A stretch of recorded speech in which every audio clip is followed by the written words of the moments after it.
What if you could slide into 1,000 different worlds where it's the same year and you're the same person, but everything else is different? And what if you can't find your way home?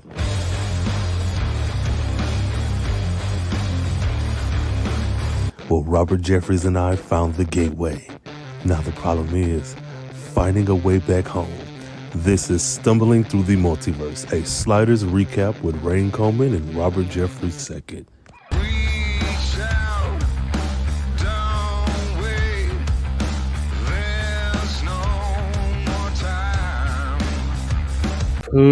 What's up, you Vigas? This is Stumbling Through the Multiverse. This is the official Sliders podcast. If anybody says it's not, they are part of the, I don't know, they're evil. Don't listen to them. They're not real. So I am Rain Coleman, your co-host here. Happy to slide back again for yet another interesting pair of episodes. And I have with me the slider, the originator, the Quinn, but not Quinn Mallory of the podcast. What's up, Robert?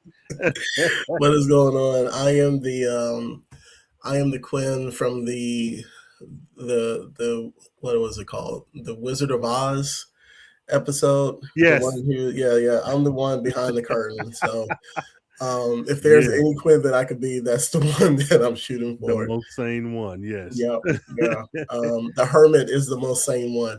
But yeah, happy to be here. Happy to be talking sliders.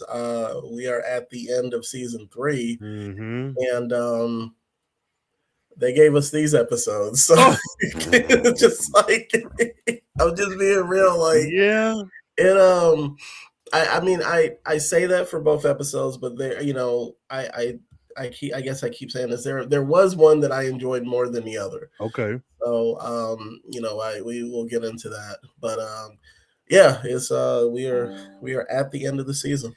So and what an end it is. So again, we're doing season 3, episode 24 and 25, Stoker, and then 25 is the Slide of Paradise.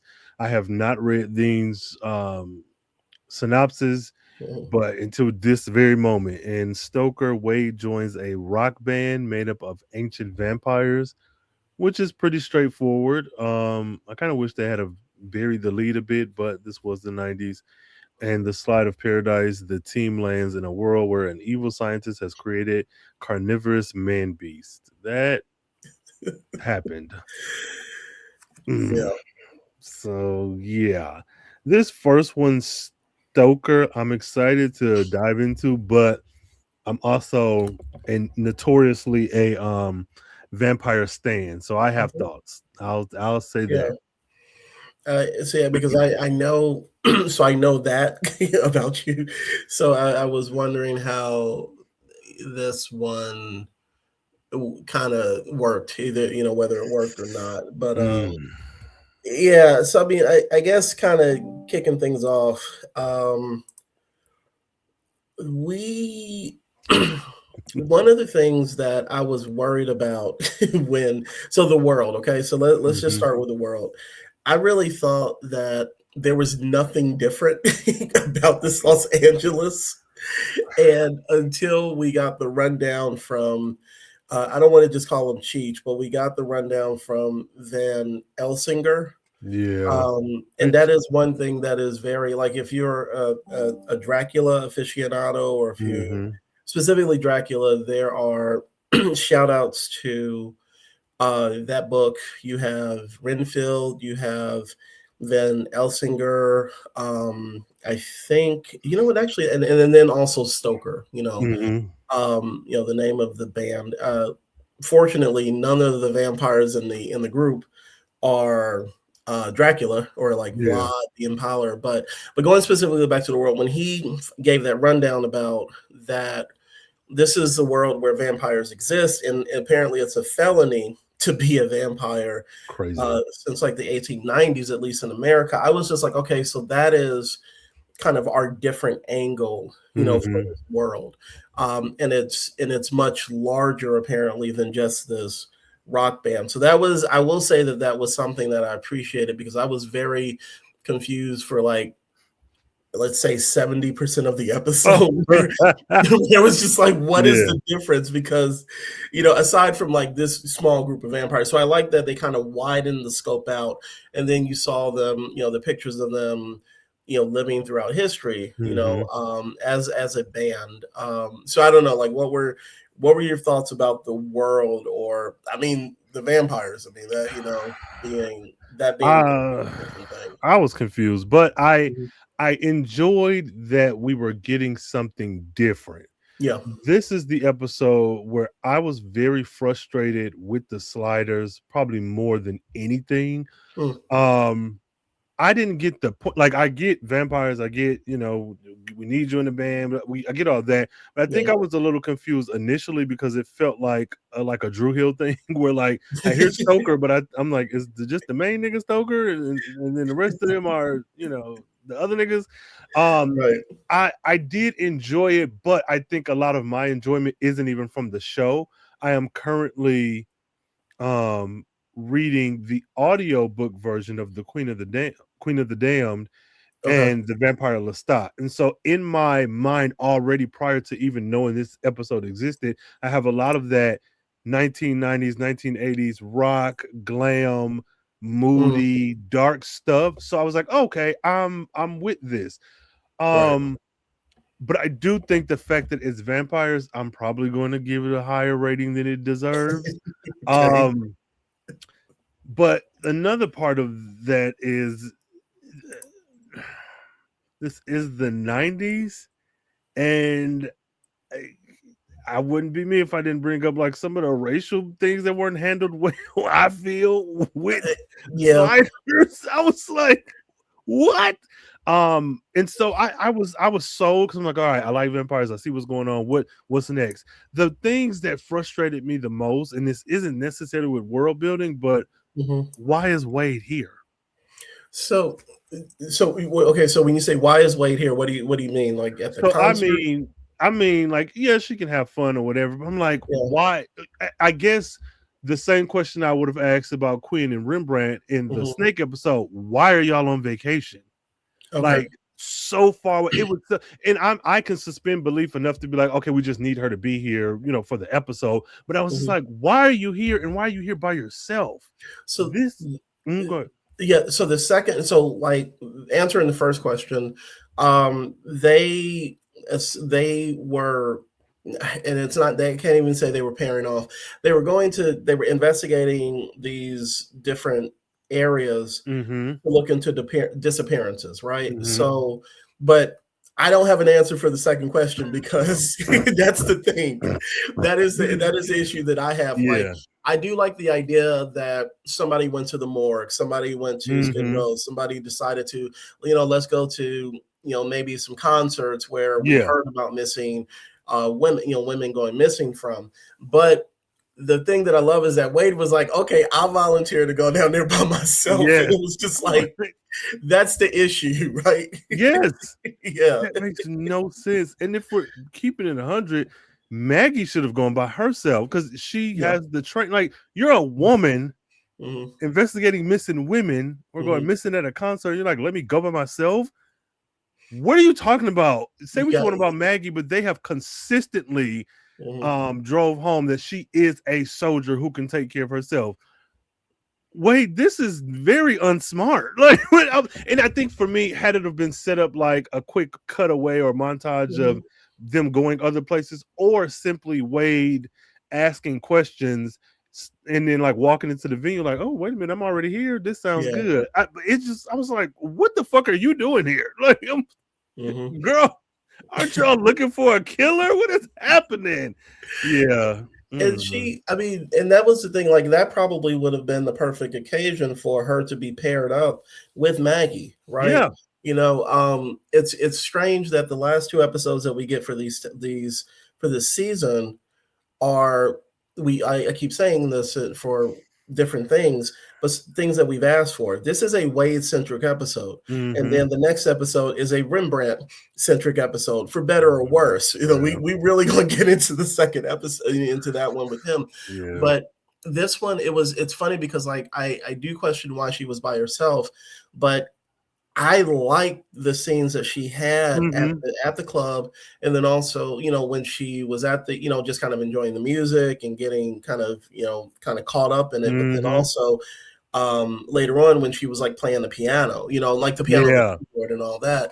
And I actually felt, I felt for her more than I felt for Quinn, when Quinn was just like, YOLO, I'm young, fuck this shit, I'm gonna do whatever I want. But like in this one, she wasn't being, I felt more, because we had episodes leading up to this of her like having issues with Maggie, or issues with the professor dying, where when she just kind of let it all out for this episode, it actually worked for me. Like, it was, like I said, it was definitely, you question her being by herself, but there was just something about her kind of being free to just have fun. And I think they handled that way better than they did with Quinn. Absolutely. But yeah, I didn't realize that she could sing. That was the other thing I'd forgotten about. But yeah. What was the other thing with Wade? I did put in here, like, I hate that they had her doing stupid stuff where, like I said, going to, with the concert, going to the concert by herself. There was something else.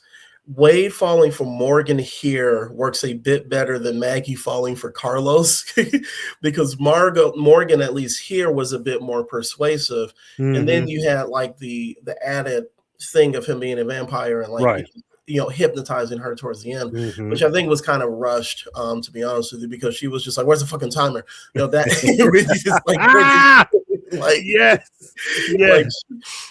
that part. But everything else, I think, with her worked. I mean, I think the other thing that I appreciated was her having a conversation with Quinn, where we finally got them, I don't know, her talking about like how things have felt for her since the professor died. And I don't know, I think that was like towards the end or whatever. Okay. Yeah. I don't know, was there anything else with like Wade? Yes.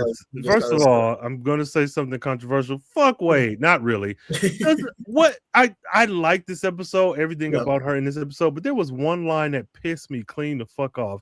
She said something to the effect of, after Stoker, or the main dude, Cisco, caught her singing and playing the pianos, and it was like, oh, I always wanted to be in the band, or I always wanted to do music. And I'm like, Rembrandt have been with you for 3 fucking seasons.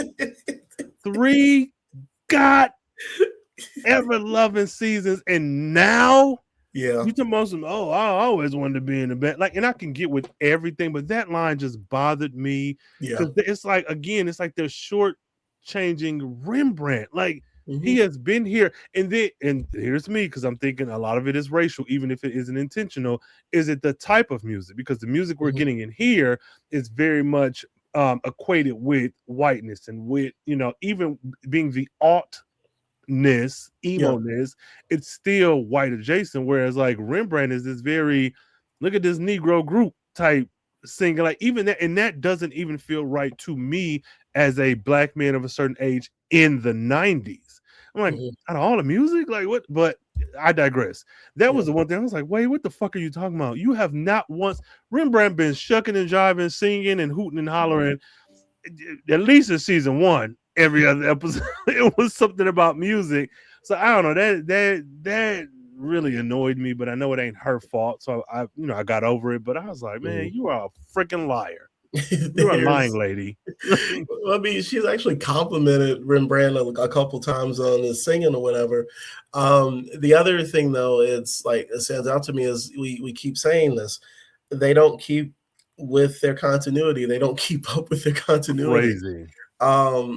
So you could avoid, like, I don't know, you could avoid shit like that. I don't know. But it's something that they apparently don't know how to do. It's like, at least, with the regularity needed. If we're looking just at the sliders, I was happy Maggie had a different outfit, in this one. Just like Remy had he didn't have a suit and tie on. Thank God. In this episode or in the next one. It is funny. I mean, we don't get as much of her arguing with Wade. I mean, she is critical of her when they, that the scene where they're at the hotel, and she's like, "Oh, well, you just go out to get to go to concerts all night," and it was just like, "Oh, damn." But I don't really. I just see the most I kind of get from her is, this kind of aggressive push, as usual, to get Rickman. It seems like they're getting closer. So I don't know anything stand out to you about Maggie? No, I mean, she was her regular self, grave robbing, talking mess, being in the jail. I just feel like the Sliders they are never worried enough for me. Their actions do not, because like I would be terrified to go to jail on another planet. I need to slide. How can I slide through these bars? Yeah. So she's like, make sure he know we got caught for grave robbing. If I go get strip search, I'm like, girl, you're behind bars. What are we doing? What if you have to stay here 1 minute past the slide? Other than that, Maggie was Maggie. Yeah. I mean, they're at this point, nobody knew about the vampires except Quinn, right? Okay, yes. so I can't even say that at this point she had known about vampires and she was still just nonchalant about everything. Nothing much with her. Remy, the most important thing that happened with Remy in this episode is that this is the second time he got shocked by electricity and lived through it. And it was just like, he's amazing. That was another unexpected part that stood out to me, because like I did not know that was going to happen, that he was going to shoot the electricity out of his the fucking magic system was all over the place. Like why are y'all out in the daytime? That's why I didn't think everybody was a vampire. They were vampires. I'm like, okay, this is Remy pissed me off, and maybe this is a me thing when he was talking about, oh, we've done a lot of things, but I'm not doing no grave robbing. Girl, out of all the like, I know a lot of times I'm like, just shoot him, just kill him, just get to the villain. But out of all the things that we've done, all the worlds we've been on, the last thing I'm going to be squeamish about is digging up a dead body. I'm just like, we've done so much. We've been stranded on planets where it was completely water. What are you talking about? Like, and then they'd be like, oh, you want to say a prayer for him? No. He was just like, what are we doing? I can't say that it was out of character, but it just felt weird. Like, what are you talking about, Remy? Like I said, that's why I don't really have much like for him. It just, I don't know. There's a certain sense of, I don't want to say them going through the motions, but we have noticed that there was like, it felt like somebody on the show gave up. Yeah. And I think that sometimes when we don't have much to say about a certain character, where in previous episodes, like it seems like everybody was bringing something. It's just kind of strange. And that's kind of what I feel with him. The only thing with that scene specifically was when they open up the casket, didn't Maggie find a pin or something? Like a U.S. pin with an eagle. She did. So was that Rickman's? See, that's I hated this because that's the assumption, but then it was like, oh, there's two more Rickmans here. Why introduce even if they're not the evil one we're looking for, why introduce the idea of two of the Rickmans without like going the extra mile of saying like, oh, this one was a soldier as well? Like, because it never came full circle. Like, I knew you would find my grave. I was like, what the fuck? What? And it was clean? I don't know, man. I was hoping that our Rickman had dug the body up. Right, that's what I thought. That's what I thought. I was like, yeah, that would be, but he never said anything about it. He's like, yeah, I know you'll find me, sure. And then I would have been like, but that's a lot to assume that Maggie was like, well, I know Maggie would have dug up my body. And it was just she's a soldier, you know how he is. Right. I know she'll do that. Well, we realized in the second episode of this two-parter, The Slide of Paradise, why Rickman would have known that Maggie would, that thrown in shit. Get ready, folks, for that. And Quinn, it just Ooh. The only thing I liked about him this episode was that he was quipping while he was killing vampires. But this is the first time that you're dealing with vampires. So should you be joking as you? I don't know. It felt like out of place. And then him hanging out with Cheech was crazy. But I don't know. Nothing. I don't really have much about Quinn. I hate Quinn. Now I will say, throughout my hate, there was one moment when he killed the last vampire where I was like, okay, I was like, I got to give it to him. I do not like this man by any stretch of the imagination, but that last kill before him and before he rescued I'm gonna say Amanda. Good Lord, Wade. Who is Amanda? I was like, oh, because I like that little sequence and him hiding the stick, so I will give him that. Yeah. Otherwise, fuck Quinn. I'm so tired of him. I was tired of Remy. How do we go to a world where motherfuckers can stalk you in your dreams, but your belief stops at vampires? What the fuck is going? So both of them were pissing me off. Like, and Quinn specifically, like, I hate the issues I had with him were not his fault. It was that why is he at the helm of everything? I know that's my consistent argument, but specifically here, there was much more. Like, Maggie, even if it was her, so it's not like a man saving this woman who's lost her mind and succumbed to the wheels of the vampire. It's like, I don't mind him being the leading guy who does most of the stuff, but there was enough going on, like even meeting with Cheech the Vampire Slayer, and then meeting with like running into the vampire, even like staking the like all of that. It was like, why does this have to just be you? Like, there's enough to go around. So we arrest them, Maggie and Rimmer, to get them off the board. Pretty much. I mean, it was weird because the only person before the end of the episode, aside from Wade, but Wade didn't realize that the group was, they were vampires. Yeah. But the only one within that group before that big sequence at the end who dealt with vampires was just Quinn. And if anything, that felt like a weird side quest. Yeah.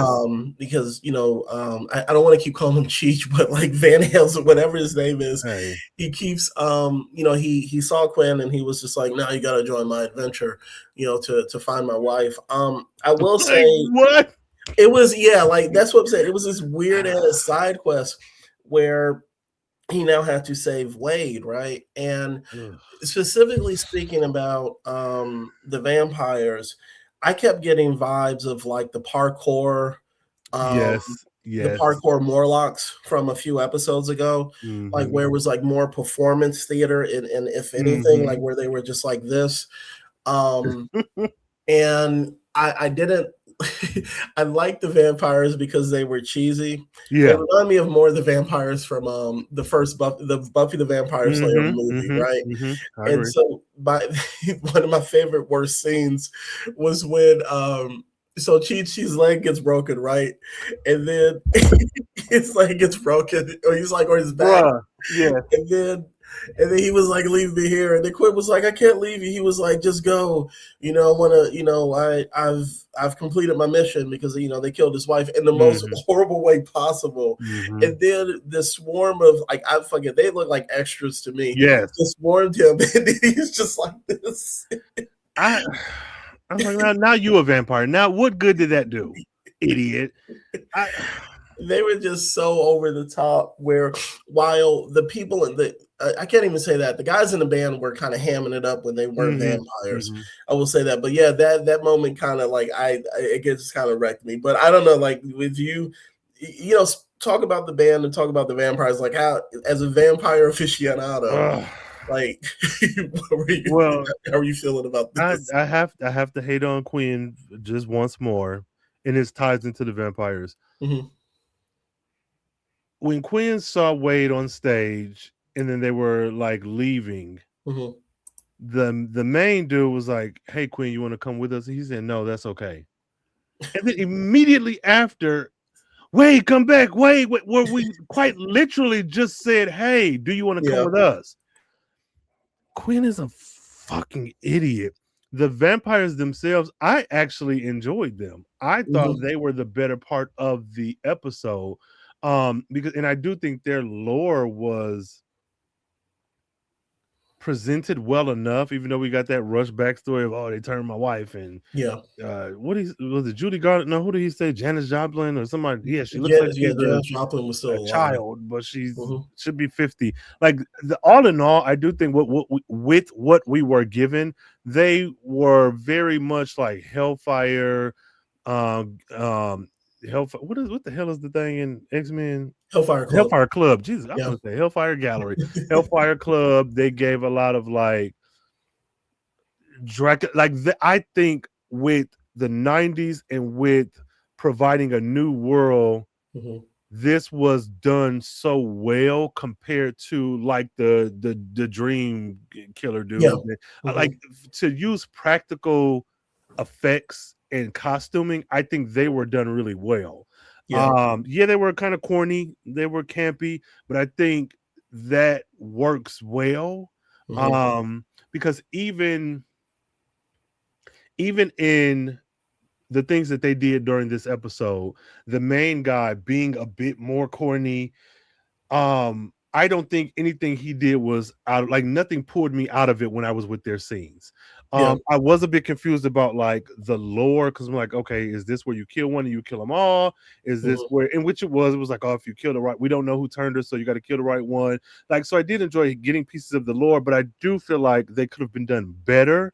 I'm also like, this is Sliders. They have notoriously been going downhill this season, so I can't expect much. But I do feel like they were the best part of this episode.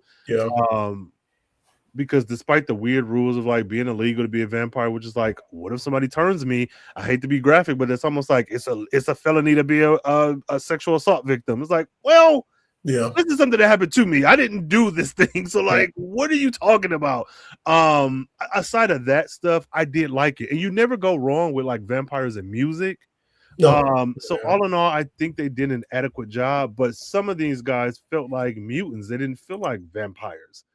Like homeboy with the electric guitar was like, one, you targeted the only black person in the cast, and two, where did this come from? Because there was no setup, none at all. Like I would have accepted super strength. I would have accepted like hyper speed or whatever you want to call it, something that is extra, extra more whatever. Like he, super abilities, but no, like when he pointed the guitar at him and then Rembrandt was just like this, I was like, wait, okay, where is this coming from?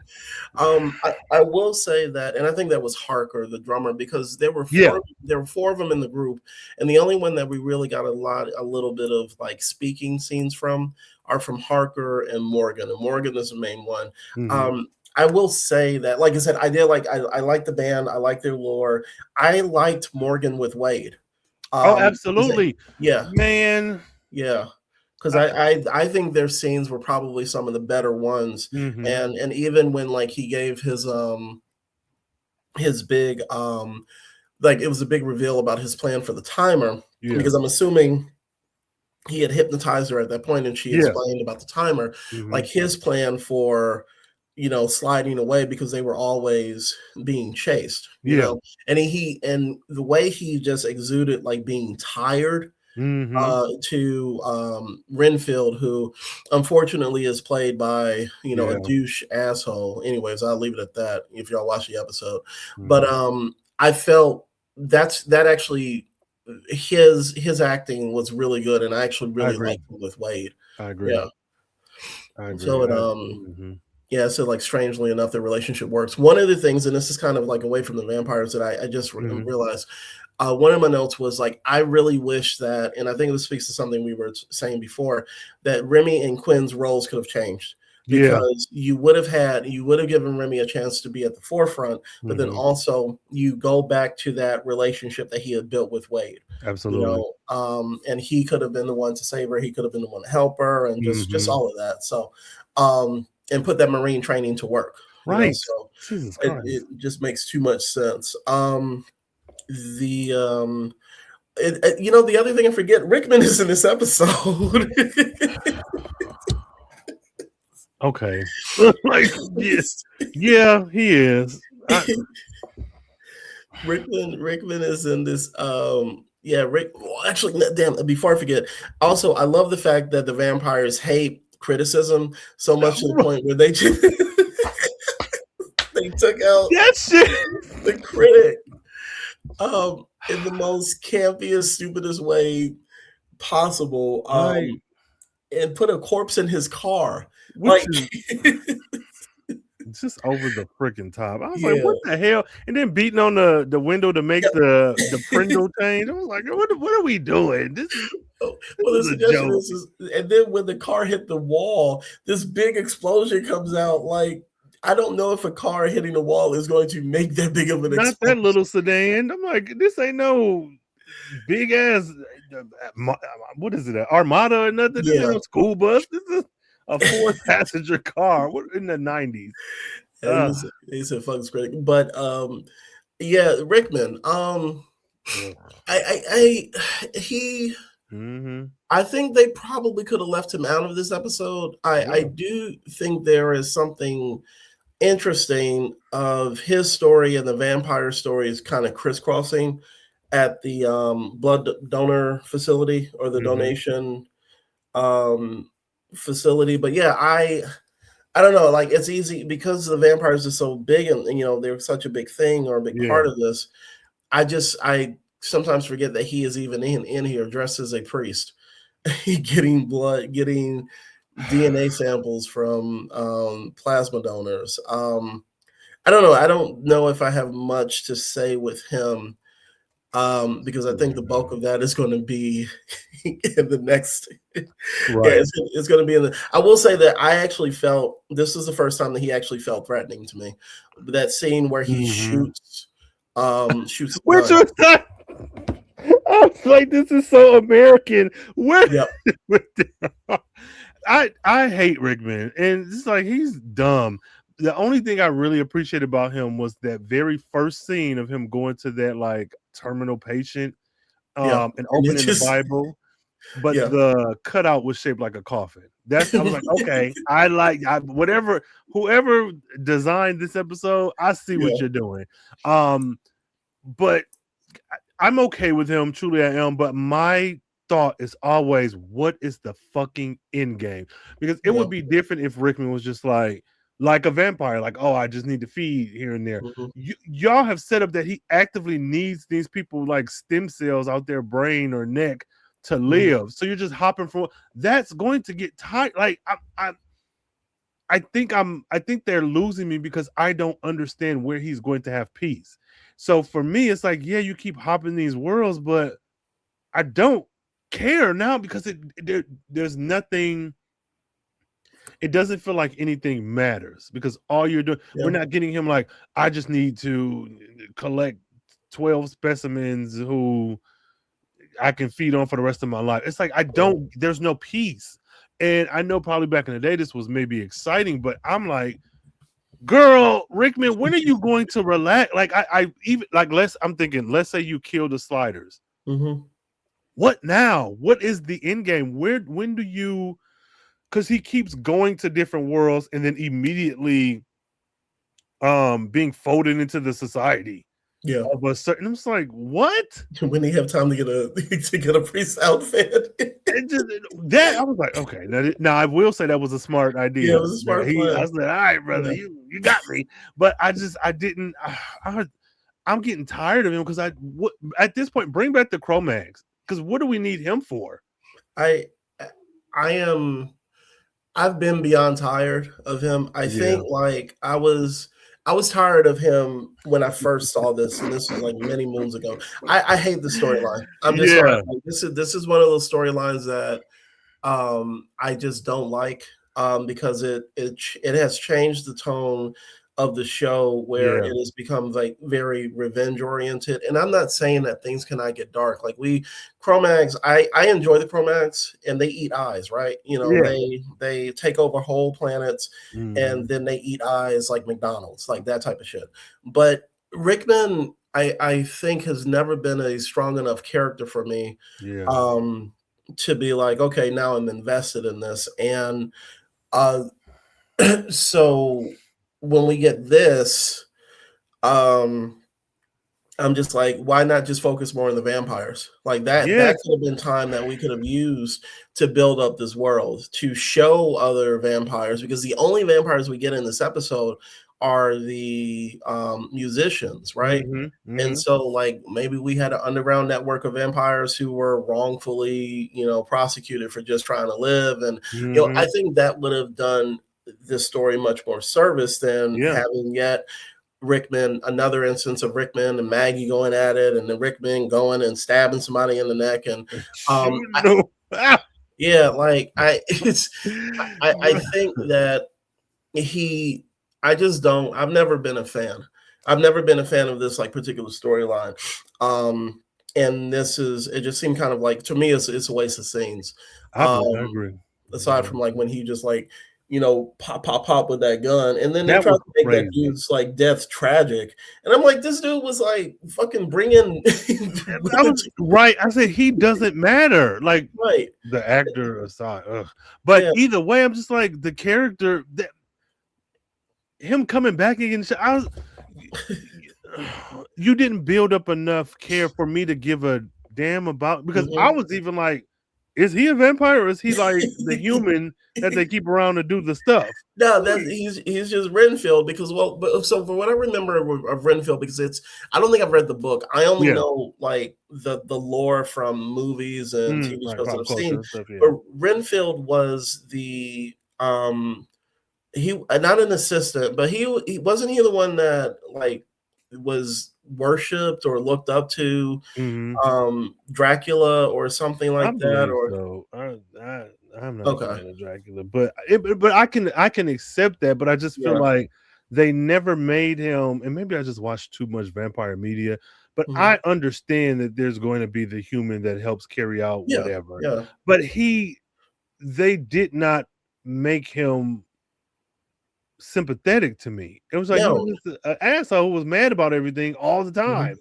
There was, so when they had that shot of Maggie, and that was the thing where I felt that was the only time that I felt Renfield Rickman was threatening, because Maggie had gotten shot, and they have this angle where you see Renfield like looking sad that he's about to die. And like you said, he has not done anything for us to be like, he has not said like, man, I don't like doing this, but I have to, you know, or something like that. It's just like, you just picked up a box of blood to feed to people. Like, I don't care.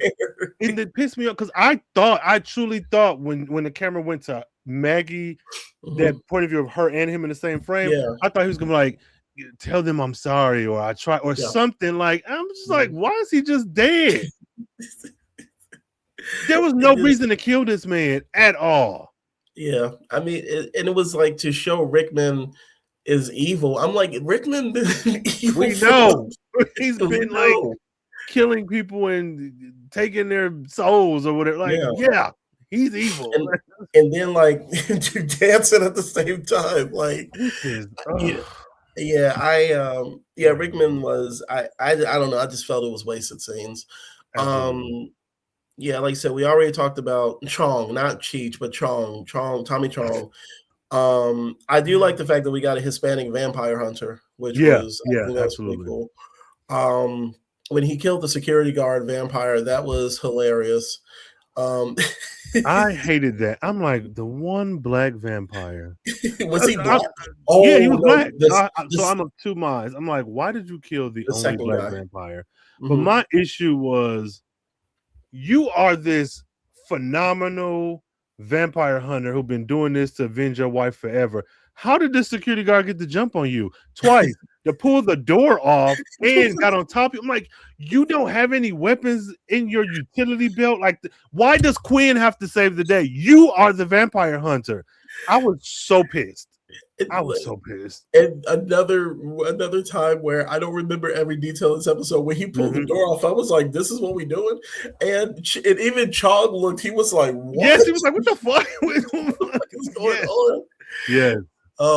But no, I was actually talking about. I forgot about the second one. Yeah, where he beheaded the first security guard outside of the club, where he was the guy in a really tight security shirt. And he runs up like the muscle guy, and then with the wrist. Was it? No. It was a red shirt. He had he was wearing a red shirt, but it was the first.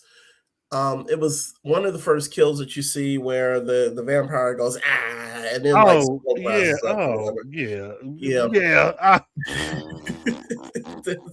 I hated. Yeah. Jesus Christ. I'm trying to think if there's anything else. The Van Singer relationship between the relationship between Wayne and Morgan was good. I said this reminded me of the episode with the Dreamwalkers. Same. Yeah. And let me see. This is how you deal with someone who feels like they haven't had fun. Yeah, I don't know if there's anything else that really jumps out at me. I mean, as far as the episode, anything else for vampires are stupid and they're weak. Oh my God, it's my wife. And she's just like, why is nobody attacking these motherfuckers? Like, what? I expected Quinn to be cut, maybe not turned. I expected something. It was, you don't walk into a coven lair full of like all of these vampires, and you mean whatever. That shit was pissing me off.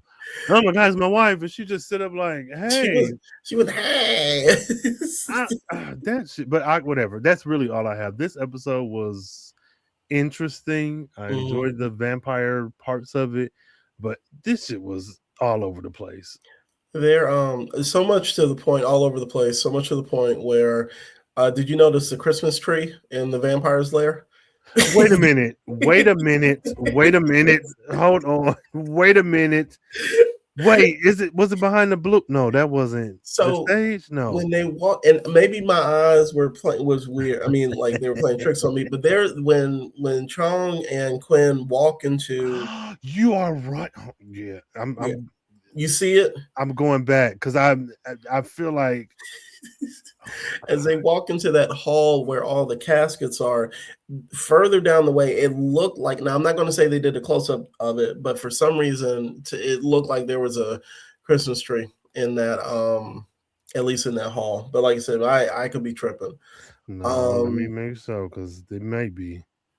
Because what I can do is screenshot it. If I actually, I probably could have done that today, but yeah. Aside from that weirdness, I don't think I have anything else for this episode. So we can definitely, actually, side note, Star Trek reference, or Star Trek connection. The scene when the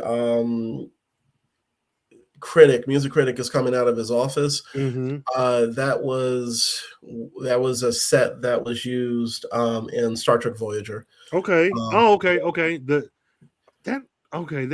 The street, right? On the street. The street, yeah. Because in Voyager, it was from an episode, or from a few episodes, where they had a holodeck simulation of Ireland back in the late 1800s, early 1900s. So that's supposed to be Ireland. Okay. At least in Voyager. So, but so as far as favorites, least favorites, so for your favorite scene and then favorite character, what's your favorite scene starting off with? Favorite scene. It would have to be, honestly, Wade. I'd have to say Wade, a combination of like her on stage. Okay. And maybe like her performing for that first time by herself. Because her voice, I don't know if it was like a voiceover, but sounded really good. But seeing her with the Barbie crimped hair, just having a good time, like that. We've seen different variants of Wade, but we haven't seen her proper, just like let loose that way. And I did enjoy that. Even though this is a random talent that she came up with, that was probably my favorite scene in the whole episode. favorite character would have to be probably the main vampire. What was his name? Okay. Marcos? Carlo? Morgan. Which is current contemporary ass name. No, I think him because he played the role. Like I think everyone else did well because of him. Wade independently because I think she did a good job, but he was very charismatic. He was very charming. He was just the right amount of camp. I think he was probably the best performance of the episode. So I got to go with Morgan. Cool. So favorite scene for me is Quinn getting choked out outside. Good. Oh yeah, when he held him up, and then like everybody around him was just like, I guess this is normal. Just the man was hanging in the air. But yeah, when Quinn got choked out outside the performance, and then favorite character because Tommy Chong is awesome. Van Elzinger, I'll say that. So and he just seemed so laid back. He was just like, let's go kill some vampires, man. I'm like, bro, all this on the line, and you just like, yeah, man. My wife. You want to see a picture? I was like, it was so chill. Girl, what? It was chill. The cameos they have in the show are interesting, but and so as far as least favorite scene and least favorite character. Anything with Quinn. No, specifically Quinn saving the day, but him saving the vampire hunter. That's because I was like, yeah, okay, you save the sliders all the time, but this man is trained for this. Why are you? I didn't like that. It didn't feel like it should have been the other way around where he saves Quinn. So I didn't like that at all. I thought that was stupid and it didn't fit with the character you just introduced us to. And my least favorite person is I'm gonna just go with Quinn by default. Quinn, you suck. Fucking suck. So for me, least favorite, let's start with scene. Least favorite scene, trying to make sure I got it right, was I'm just gonna say Van Elzinger's death. Yeah, when you had all the random vampires just rush up at the same time, and it was goofy. And the least favorite character, like I'm just gonna say Danny Masterson because he's a shitty individual in real life. When I was like, damn, he's in this episode, huh? So but just least favorite. And out of 10 well, I was gonna say comatose. I'm trying to think of something vampire related.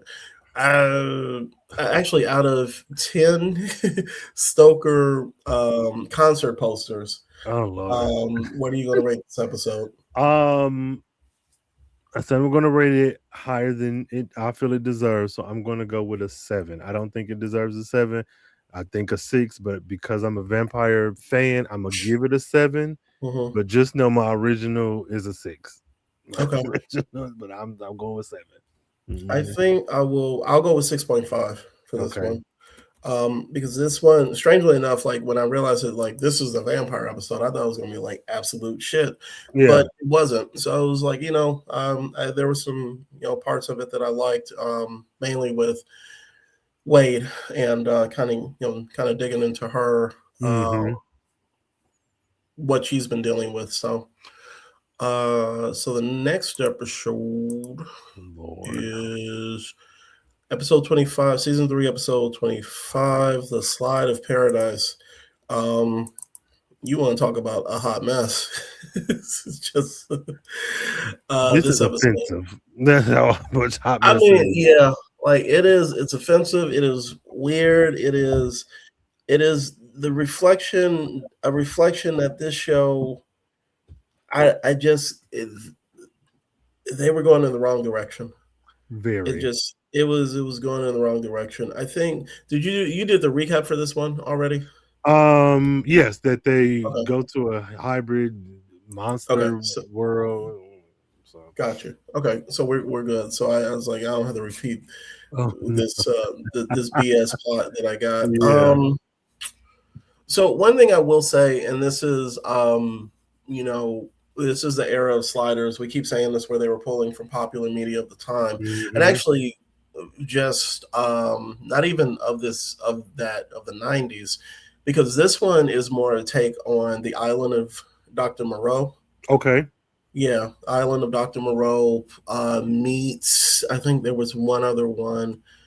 Um, the Island of Dr. Moreau meets Cats and meets Planet of the Apes, right? Yeah. The Cats stage play, not the Broadway show, not the movie. So What else what were you about to say? what I thought of, which I wish I had looked it up, I was thinking two things: Thundercats, the show, Okay, yeah, but I was also thinking that Beauty and the Beast cop show from the 90s. What yeah, with year Ron did that Perlman. come out? Because like the costuming Hmm. feels like spiritual siblings to that. Hmm. But yeah, but I didn't even think of Cats the play, which again the 90s Broadway Hmm. art would have been huge back then. So yeah, but I definitely was like, was this Thundercats live? What is it? What is I going can on here? So yeah. I can definitely see that. I mean, Mhm. the Planet of the Apes was like limited Mm. to just one line where Maggie said, "Get your damn dirty hands, get your hands off me," She did. and I was just like, y'all are doing a damn lot. Yeah. So the season finale, Ugh. big things popping. It's supposed to be big things popping. Mhm. And it is kind of like Stoker, where you have these two separate stories that kind of Yeah. converge. You have the doctor with the human creating a human animal hybrid uh, to create slaves.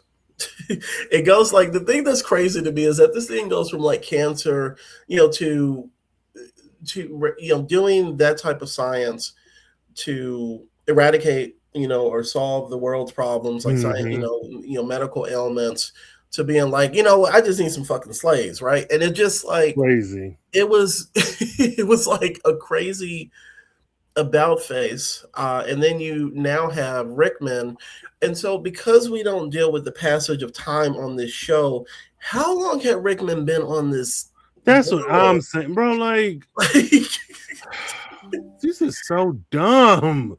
God, a day, 40, it had to have been enough time where his face completely turns and into and a yes, beast. and specifically because every time he takes somebody's stem cells, it'll Yeah, change and then go right back. But you look like them now. and he's Why? right, and because they don't give any explanation for that.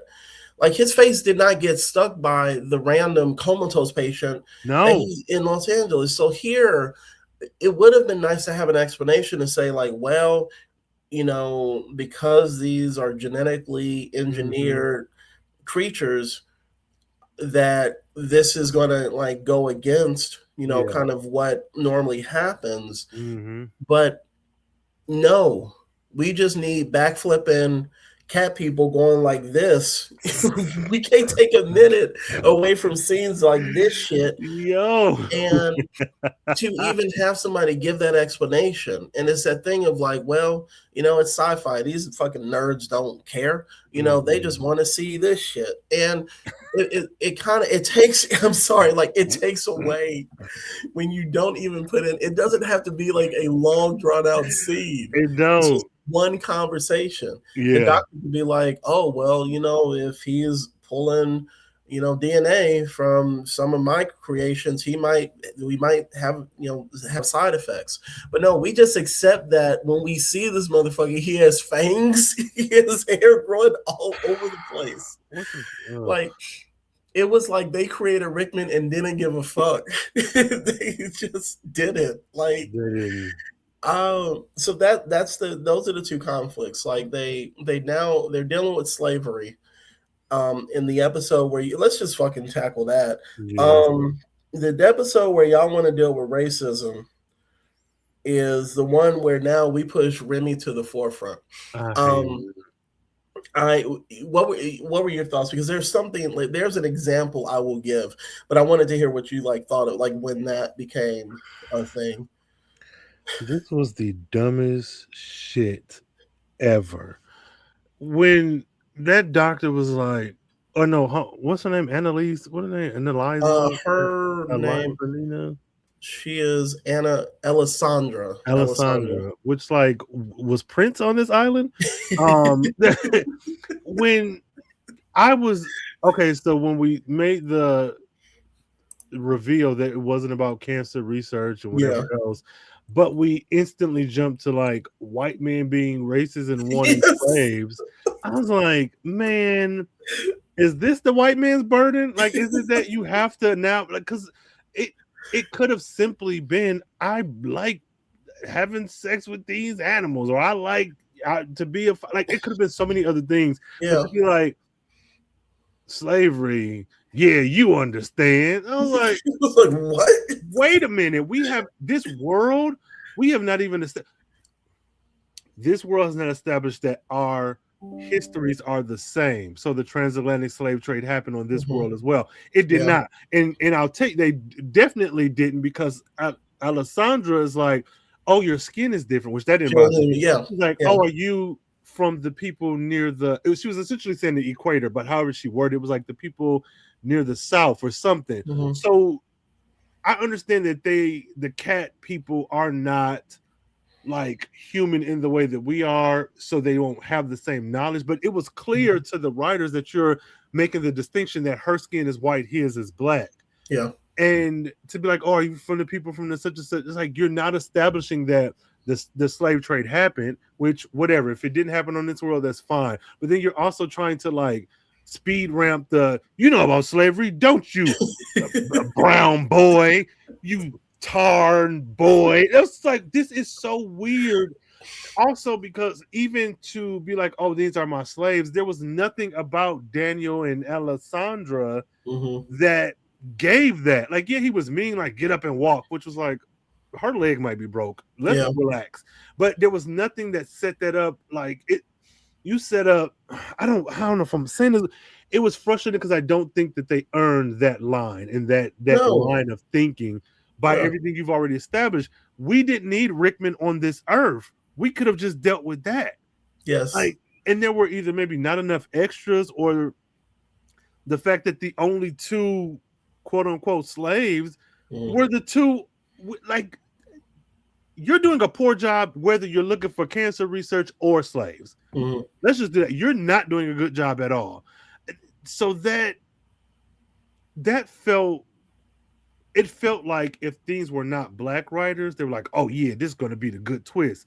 It felt like not doing the work to make that payoff. And then what is the point? I can buy in that he wants them to be slaves, sure. What is the point? Because we're on it. It's not like they're building me a gigantic castle on this island and I'm secluded away from humans and I can make these my slaves and I'll be use their genes to make sure I never get sick. It was none of that. It was like, yeah, I got an island, motherfucker. You know how it is, black boy. Slavery, right? I was like, what the fuck are we doing? What?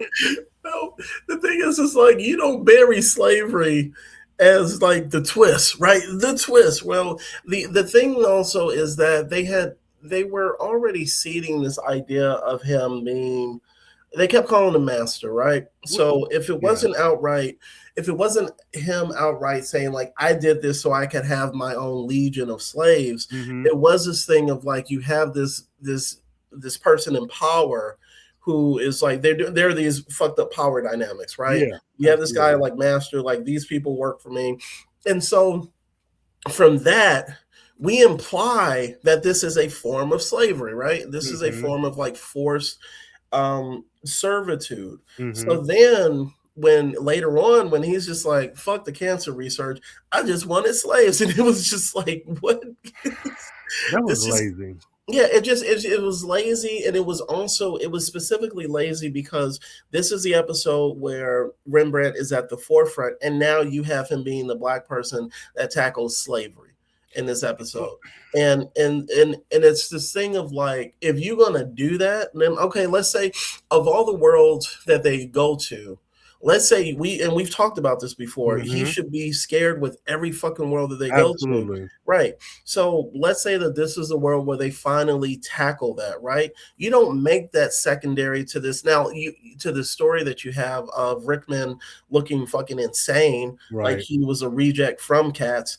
And then also, so like if you're doing this allegory of like these, and I don't even know how I feel about that, because that feels fucking ick Say as it a kid again. today, because Mm-hmm. now you have this allegory of like these cat beast people Yep. who are the, and so that's the other thing when you have the discussion of how you want to get into it, like, hey, everybody watching this episode, y'all have ridden with us for this long. You Hey. start thinking about ideas like the Bucks, right? You start Mm-hmm. thinking about like how Black folks are always seen, have been perceived as being beast and animal Mm-hmm. like and shit. So now this episode where you have those beasts and those, it's this weird thing of like, you gotta have some of us in the room to be like, this ain't how you do this shit. This is not how you do this. And because there's so many ways that this can be, fuck, it is offensive. Yeah. It's offensive and it's lazy storytelling.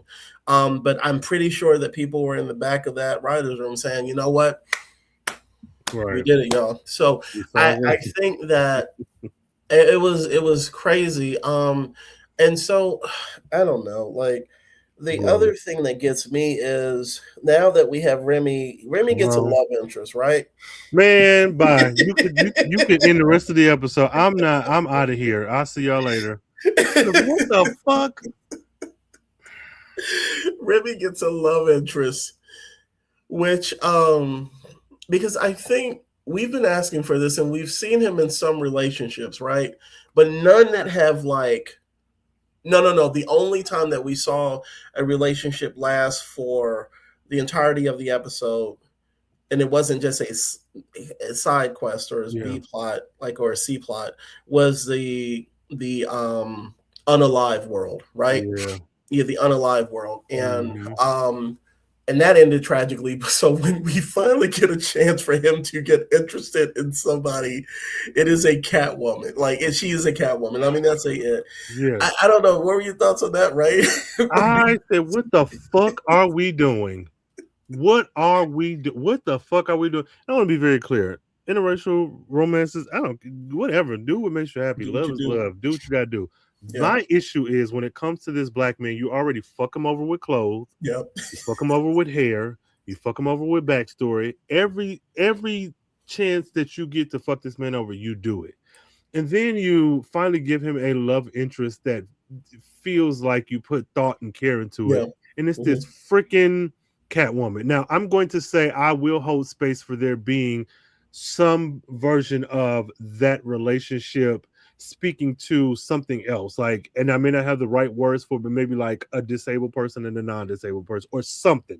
Like, I know there's something that can be pulled from there. But on the surface, what the fuck are we doing? You're You have right. all these women in all these worlds with all these different situations, and you find this random genetic hodgepodge of a character that Mhm. still is depicted as beast-like, but just womanly enough, just slim enough, just supple enough to like adhere to appeal to like these weird nerd motherfuckers' sexual fantasies. That in itself is weird because why does Yeah. she not look like every? But whatever. I didn't like it because I'm like, what am I looking at? It's especially when he carried her to the, I don't know, mansion, and they went through the door, and the doctor was like, stand up. He was like, no, one thing I'm not going to do is let you talk to this one. We need him to get home. Make her like, it was, the shit was, so I'm like, why are you going out on a limb for her? Mhm. Why do you have him set up to be this antagonist when this is a role that is always relegated to Quinn? Now all of a sudden it's like, Remy, get this beast girl, and she's still white enough. And I'm not mad at the race because clearly he's using his DNA, so of course she would be white. But it's like, you got this weird white animal hybrid lady, and it's like that she's enough to be with him. Because even the white woman he was with that you could almost call a relationship in the gender swap world, she was like, I'm fucking you and that boy. So y'all both get like it never feels like his love interest gets the same care and attention that everybody else, especially Quinn, who every fucking episode there's a beautiful woman who falls all over him. Why are we not getting that for Remy? Why do we get this here in the slavery episode? Well, if Remy gets it, the woman is about to die. That, And her sneaking in the bed with him where he was like, and I didn't read that as her being sexual. I read that it was like maybe that was what they wanted you to think, but it was almost like, oh, I'm a cat, so this is how I like. It's not sexual, but it's like, oh, look at me. But then I was also like, how fucking old is this girl? Because if that boy that was 10 years old, you're like, oh, he's in his infancy, they mature fast. Is Alessandra like 5 years old? Man, this one was there was another before I forget. I said them having Alessandra and Remy fall in love was wild. There was the other thing though, like you spoke to this when Remy clapped back against I think Dr. Vargas. Yeah, everybody was clapping back against Dr. Vargas, and like Maggie said some shit. I was like, we need him. What are we doing? What are we doing? Oh. It was like after it was established that he had the only weapons on the island. And it's like he's doing some questionable shit, but we gotta get this timer that conveniently fell out of Quinn's pocket. I hate Quinn. I hate that trope. I'm sorry. Like I hate Quinn, but I'm also getting tired of the lost timer. I am getting so fucking tired of that. He was like, I lost the timer, and then they show it like conveniently placed on the on the trail. Oh my god. The lost timer. I hate Quinn. The lost timer to me is speaking to how much these motherfuckers do not take this seriously. Because after going to a world where vampires were real, why do we not have a special fanny pack, crossbody bag, something that has that timer attached to your body? Y'all weren't scared enough for me in the vampire world. It's like, I feel like the vampire world is really the first time in this show's history that shows you just how terrifying sliding can be. Not because nothing else was scary before, but we have moved past, we might be jailed on one world. You could have been turned into something that you cannot reverse from. That should scare the fuck out of you. And yet they're like, ooh, we on the island. No, there's no, to me, this is a point A and a point B. There's no way I leave a world where vampires are running rampant, and then I lose the timer again. How do we get on another world? And it's always like, oh shit, it's going to work out for us in the end. And to me, again, going back to my first critique, like early on the first two episodes, this feels very white American in a way that's like, oh, of course things are going to work out for me. The dread of being a black body like Rembrandt is not adequately expressed throughout this show, because to be quite honest, I feel like Sliders is just like any time travel show. It is a horror story for black people and people of color. And I'm not saying that this show has to always be like, oh, look at all how they hate blacks. That's not it. What I'm saying is there is something to growing up othered and understanding how you have to move in the world. I'm gonna get a little deeper than I probably have to, but being a black person in a space that is not predominantly black, and then knowing how you're perceived, being a black girl and being called fast, being a black boy who is big like your father, but you're looked at like a man, being a gay person who understands early on, oh, be you boy or girl, I need to not show this masculine side if I'm a girl and this feminine side as a boy. Like, even though I'm speaking specifically to the racial part of it, there is an element that as a woman, I never feel the fear from Wade, because to get a bit graphic, there is the fear of being essayed. I'm not saying that that's what a woman thinks about all the time, but this is a small, petite woman who is traveling through different worlds with unknown things. And they're never speaking to that I think it does the show a disservice. Again, it doesn't have to be doom and gloom all the time, but we just left vampires. One of us could have turned into a vampire, and that would have been it. There's not enough fear for me. I mean, especially on an island of once again, hardcore cat people. Like so one of the things that I did enjoy was we always say like the Sliders throw hands like the X-Men.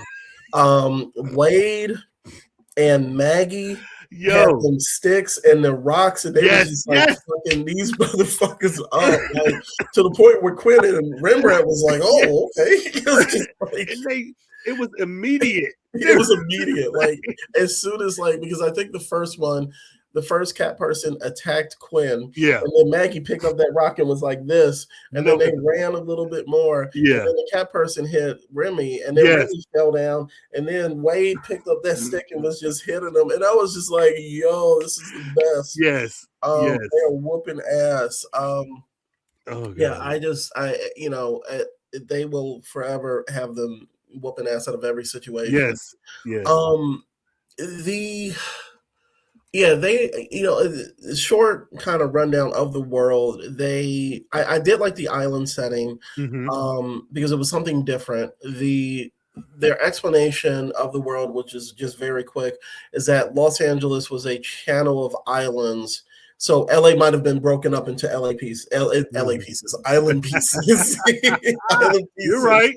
I think there was a theory that somebody mentioned that California, in their world, that California, because of all the earthquakes, might break off and become its own separate thing. So that's kind of what happened in this world. And even I think the only other mention we have is the doctor saying, "Are you from the government?" And I was just like, well, that's generic as hell. So I guess we'll just run with that. But I mean, that was it as far as the world. I don't think there was anything else. And I think this is kind of like that's Sliders in general. You have this pocket of story that we're telling within a larger universe, but it seems like we're getting less explanations of what these worlds are.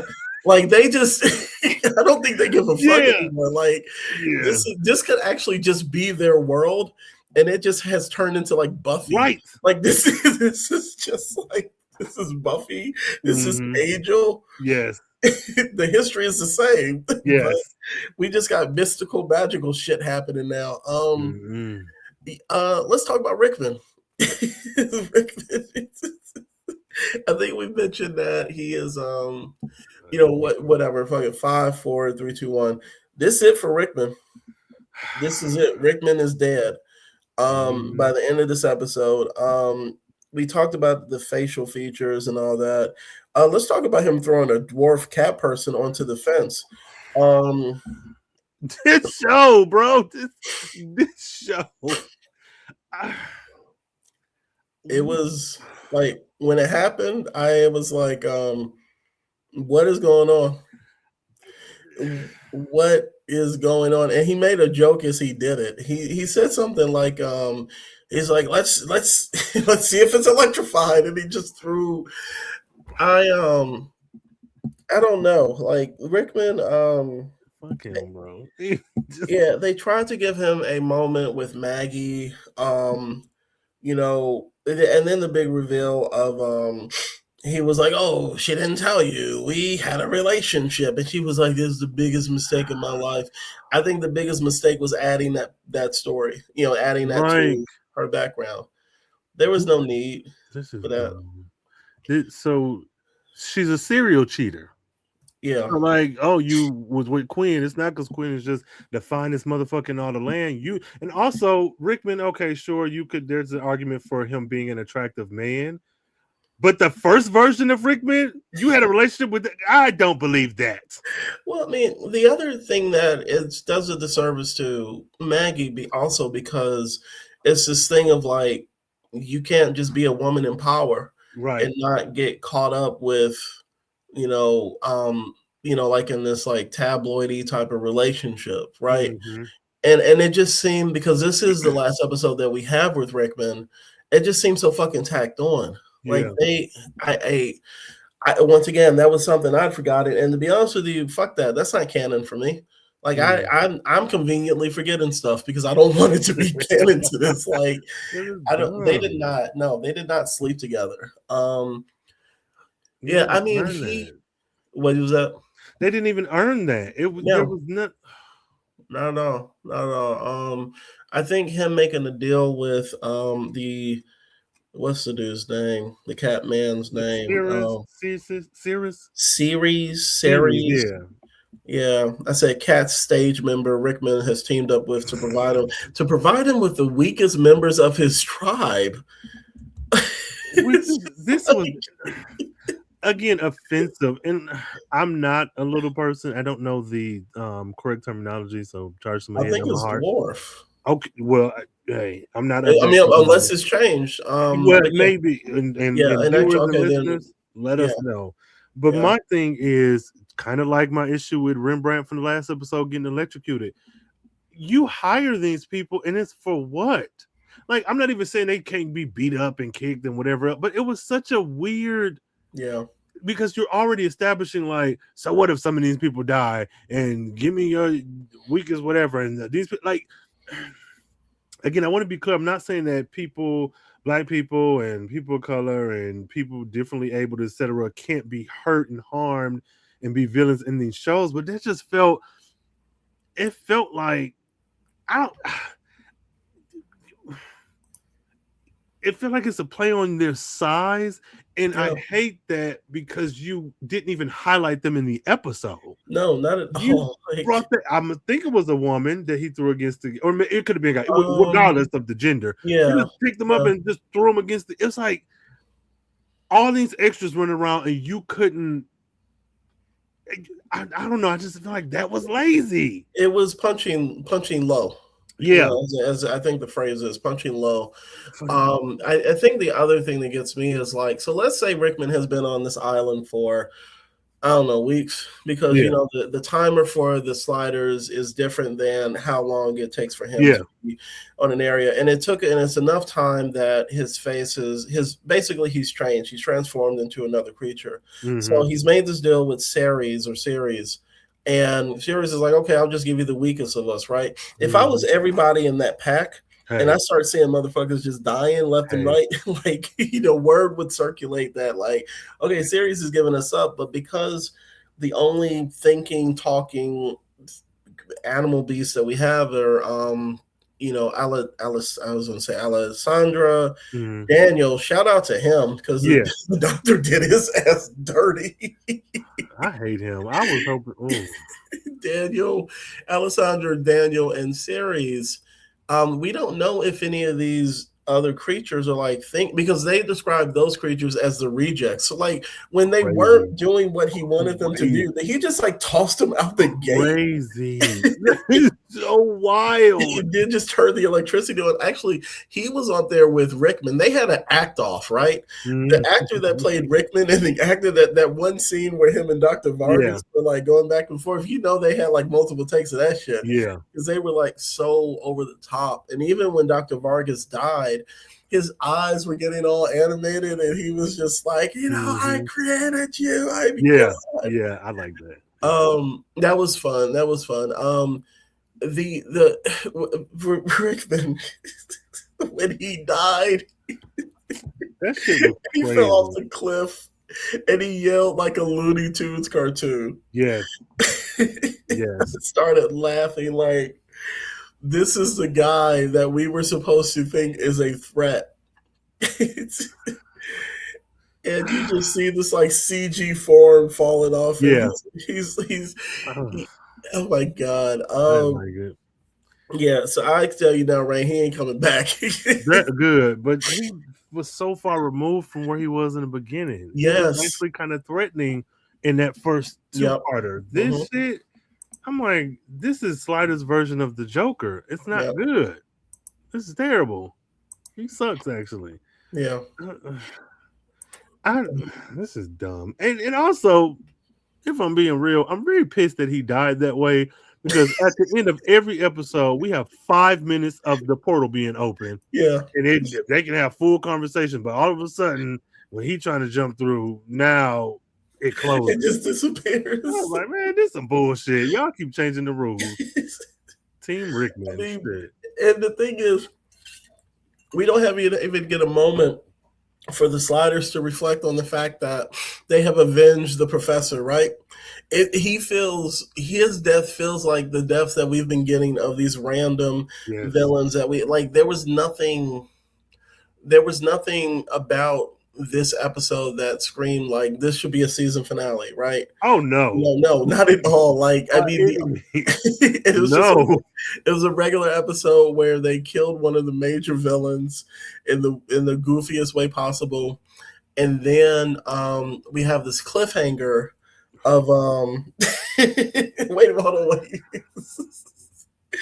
Who left the timer? Both timers on the rocks. Oh, I'm looking at that scene now, and I was like, Rickman, what the fuck are we doing? Like, nobody has a sense. This is why I say, and this isn't even to be like a negative dig or anything. It's clear that this is because I think any black person, even at this time, would have been like, why would I leave the timer here? Like, I don't think if somebody was in the writer's room, that's even with house keys. It's like, if I'm, I don't know, at a hotel, maybe not the best example, but if I'm at a shady motel, I'm probably gonna put everything in the bathroom with me when I shower. Why would I leave my keys and wallet and stuff on the island? Like there was something that was like, this is not normal. Like this is the key to everything, and it's just laying there on a rock. Laying there, and then so maybe that's why he overreacted when he saw that it was gone. Oh god! But the ending, the two separate. I don't know, like. All right, Robert. I see y'all. It's so dumb. This is so dumb. It's dumb because for me, you're establishing that Rickman's timer can get you home, and that the other timer is following Rickman, even though the slides are off. They stopped giving a damn about the timer like early season 2, I think it was.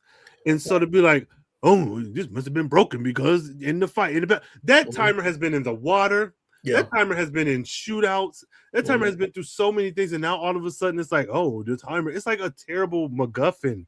Just say you want to go somewhere else and drag it out. That was so annoying. Oh, I guess we're in the future. Oh, Quinn, are we? How do you know that? Because it's flying cars. There's no way that this world is still 1996 and they just happen to get this Jetson shit before us. I was so yeah. Before I forget, the thing with Rickman's and Sliders fans, correct me if I'm wrong, but his timer had their home coordinates in there. Right. So that's what they were trying to get. Side note, I really wish that we could see what the coordinates look like. Yeah. For any of these worlds. It reminds me of like I am watching Stargate Atlantis right now. I'm doing a second rewatch. So they always have the coordinates for the actual Stargate. Yeah. And to be honest with you, I am pretty sure that the fandom has created like the I don't know, like the glyphs, you know, that you would have to type to get to those different worlds. So it would have been nice to see that if, you know, to see what the coordinates are of our home world or any of the worlds to go to.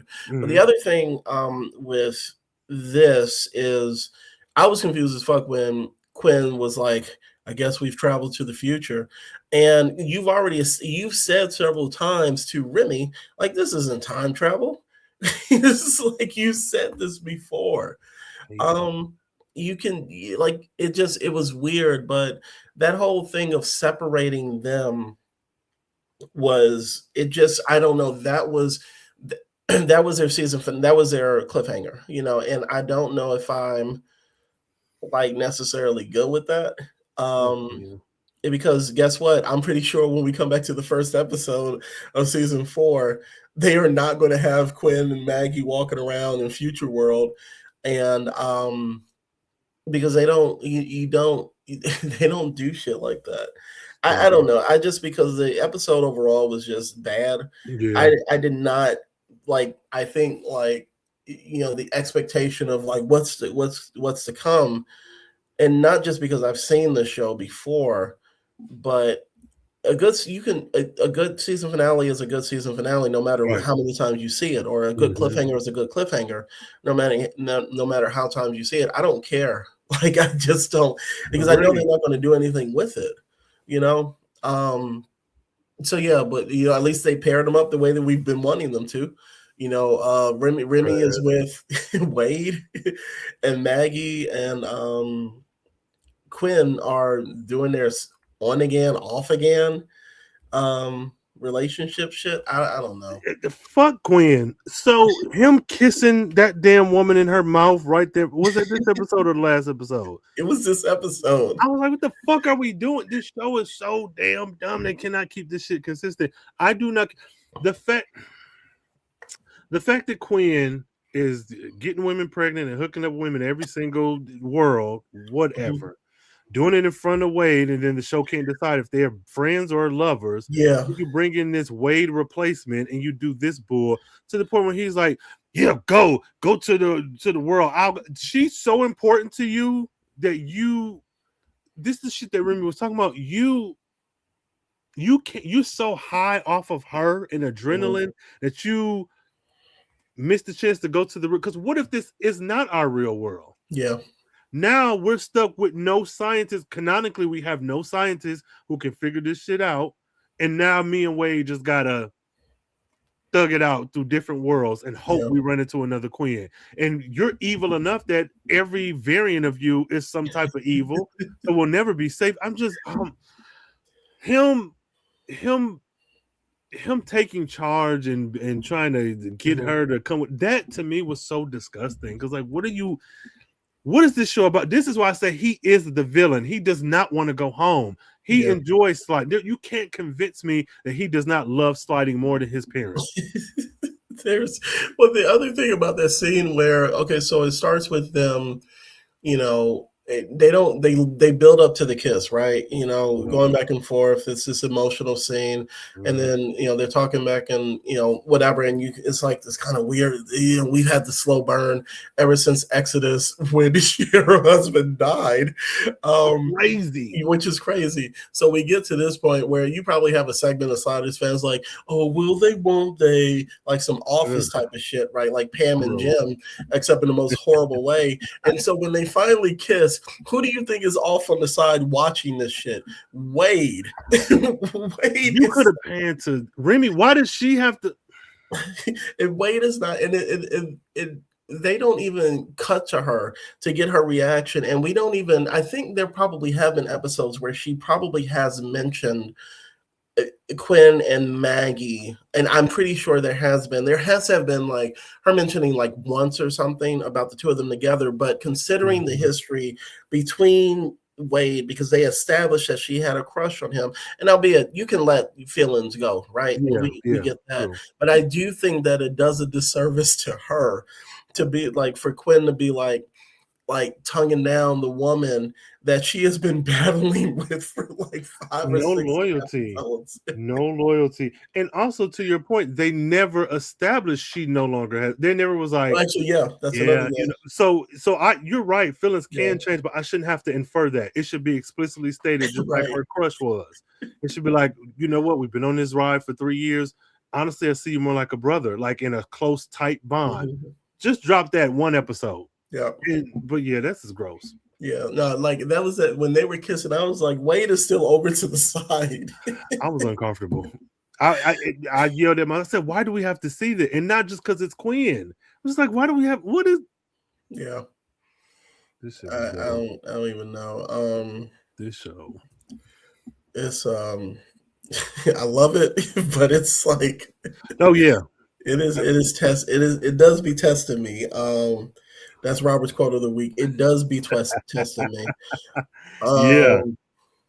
So I don't know if there's anything else really. I don't know anything jump out at you to discuss. It wasn't lost on me that once Remy and I was going to say Adrian. What is going on with me today? Wade, Alessandra. No, him and Wade at the end. Oh, him and Wade. Okay. Through that we didn't get to see them, and I was excited for it, but then I was like, to your point, I said we're not going to be in these worlds come the new season, so this doesn't matter. And it's like I feel like we deserve to see them. It may have been a minor thing, but if this is the finale and we finally made it home, yeah, you might be saving this for like the next season. But we get so much of Quinn and Maggie. I just feel like I feel like they're trying to like make Maggie the female Quinn, and I don't like that either. You're never gonna get everybody. Everybody's not gonna love 100% of the thing. But I don't like this. Yeah. This was not fun for me. I mean, I think the other thing is, I know we've said this before.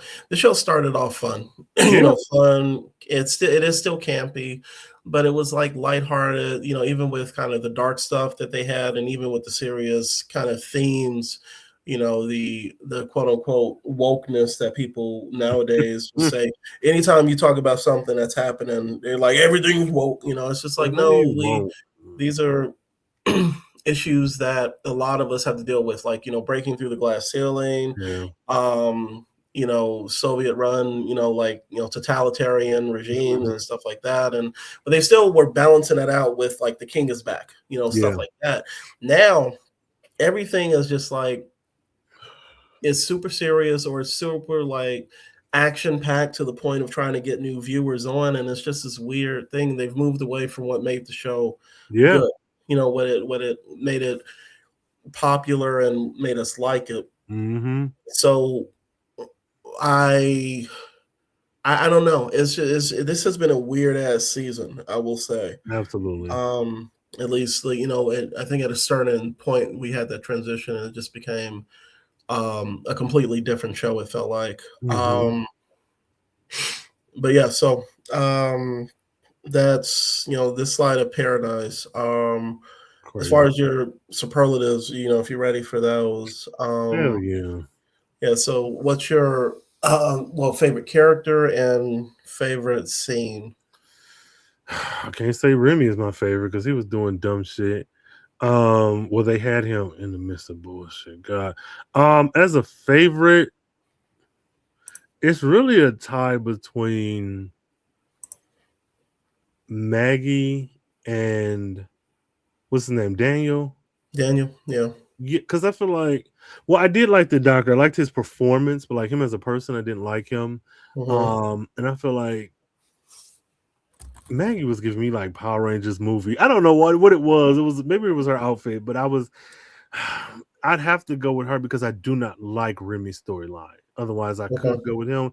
I think I'm going to go with Maggie because I did appreciate the ending where it was like, oh, hey, I being with you guys have made me, want to work with it, be a team player. I was always solo, which she was aggressively solo, and then like for her to, even though I don't like her and Quinn's relationship, for her to give that up. Like, oh, I really would like to try to convince you, but I know that's not right. Like so I'm going to go with Maggie, hands down. I'll go with Maggie as my favorite character. And then a favorite scene, that's kind of difficult. I don't know, man. This was not great. Maybe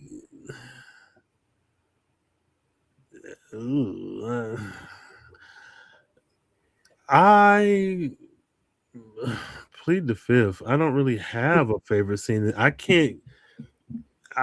No, none. No favorite scene. Okay, yeah, you don't have to have one. So favorite character.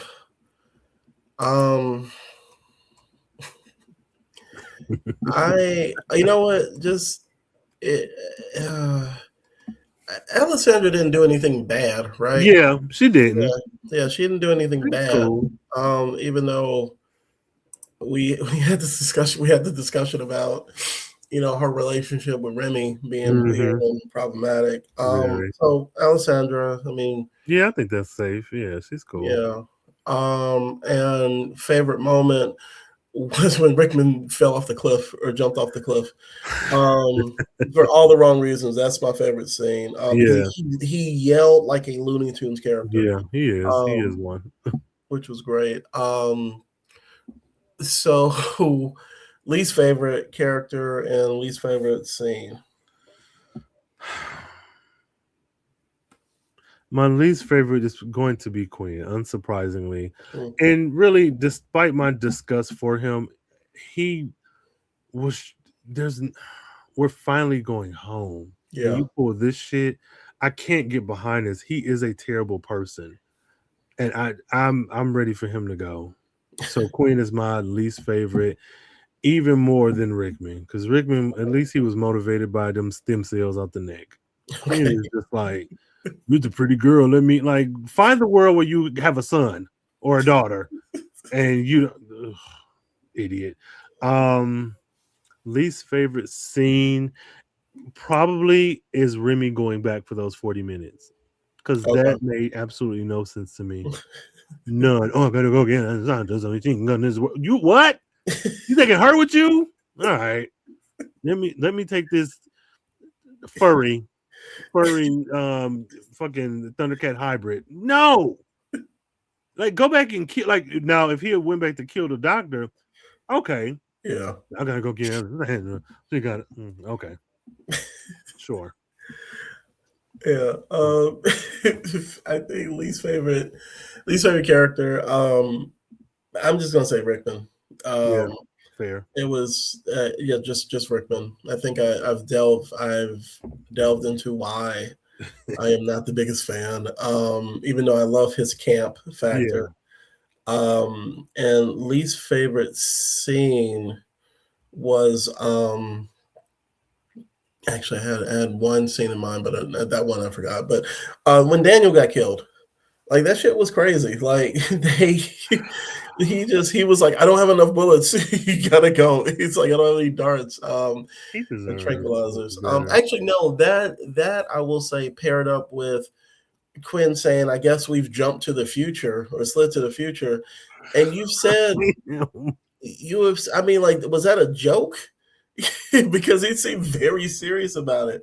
And you've already established yourself that sliding is not time travel. Yes. So also, there's a world where Maggie cannot breathe.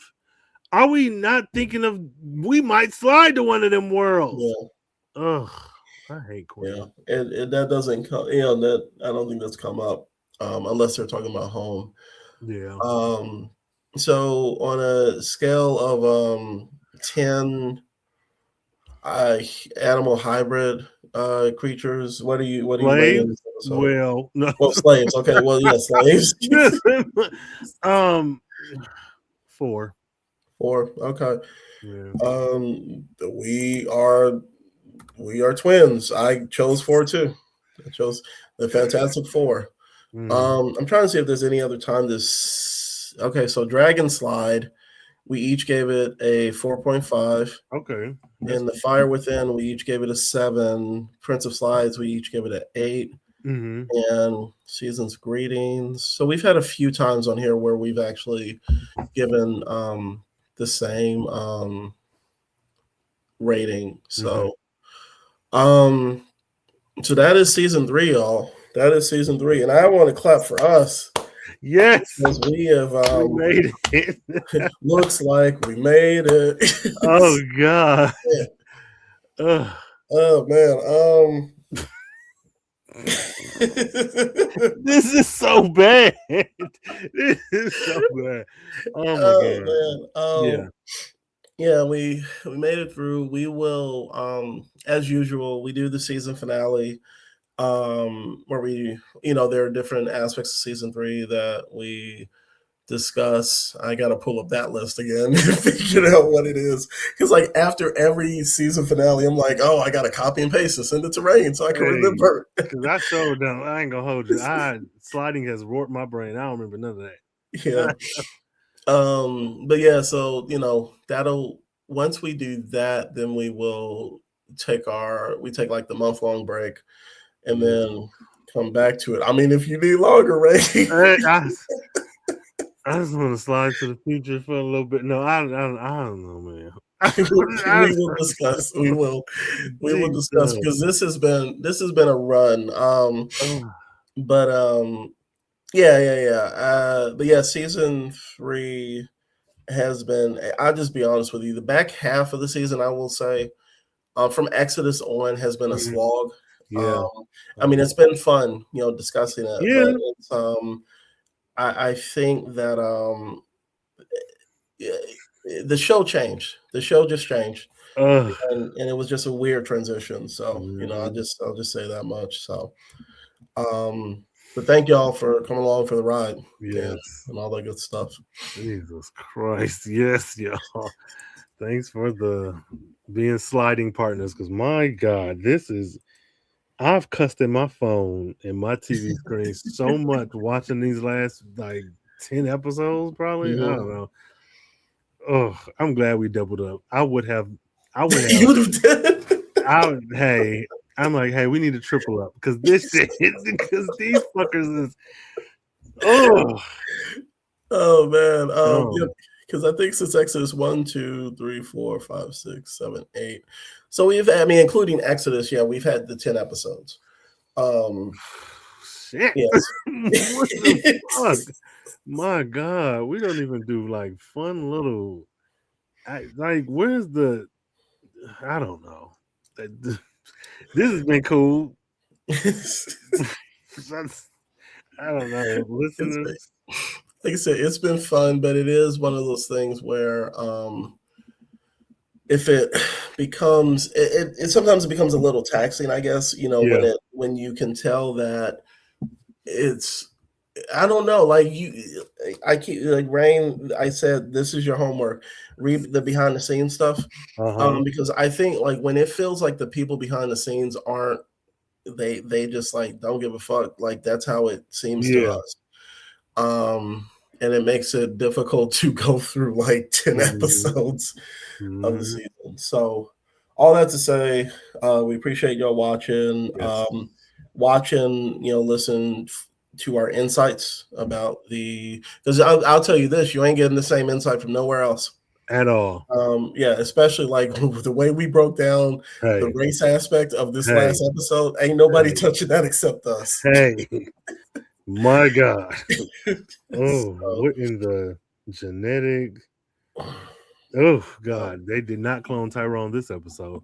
Yeah, his ass was like, no, not me. This ain't it. Well, I mean, Robert, you can let these 5 folks know where to find you and get better sci-fi perceived things. I don't know.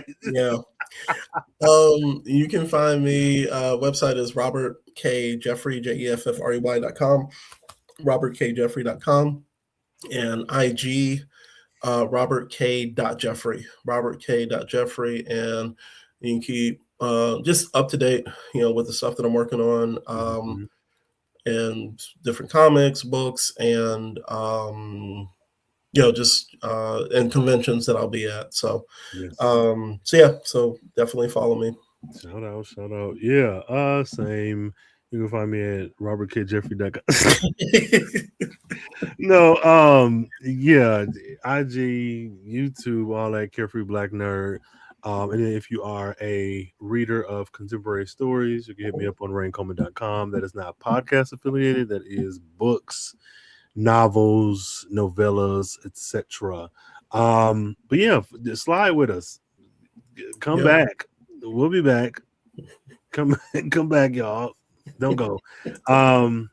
So I don't know. Stay carefree, stay nerdy, stay geeky. And if you're going to slide, pick somebody who's not like Quinn. If you notice that one of your sliding partners is like Quinn, dump him off.